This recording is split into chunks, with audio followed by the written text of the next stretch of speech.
Хәзер юл йөрү кагыйдәләрен театр залында да өйрәнергә мөмкин. Габдулла Кариев исемендәге яшь тамашачы театры яңа спектаклен тәкъдим итте.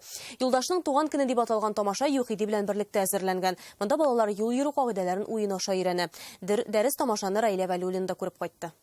Спектакльнең төп герое Юлдашның иң зур хыялы велосипедлы булу. Әмма әлегә ул юл йөрү кагыйдәләрен белми. Аларны ул балалар белән бергә өйрәнәчәк. Кагыйдәләрсез дөньяда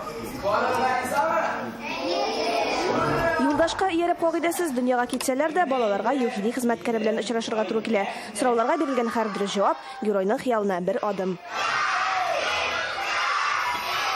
Юлдаш ролен Булат Гатауллин башкара. Балалар белән якыннан аралашу бөтенләй үзгә кичерешләр бүләк итә, ди яшь артист. Синең һәрбер сулышыңны, һәрбер сүзеңне, һәрбер күз карашыңны тыеп, шуңа әле тагын реакция да биреп утыралар. Режиссер Илдар Гатауллин кагыйдәләрне кабатлау үземә дә файдалы булды, ди. Юл йөрү таныклыгына имтиханны премьера алдыннан гына биргән. Кагыйдәләрне белеп бетермибез, без инде балачактан калган, булай ярый, булай ярамый, әни өчен без аңламыйбыз. Һәм дә инде чыннан да бу спектакль балаларны гына түгел, һәм дә инде без актерларны юл кагыйдәләренә өйрәтә. Әмма иң мөһим сабакны әлбәттә балалар ала. Бүген өйрәндем берничә юл кагыйдәләрен, кайсыларын мин әле белмәгән идем. Мин бүген өйрәндем, то что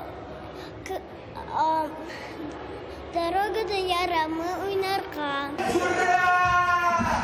Уртак тырышлык белән Юлдаш хәзер велосипедлы. Геройның хыялын чынга ашырырга ярдәм иткән балалар әкият геройларына юл йөрү кагыйдәләрен бозмаска сүз бирде. Раилә Вәлиуллина, Ренат Сафин, Яңа Гасыр каналы.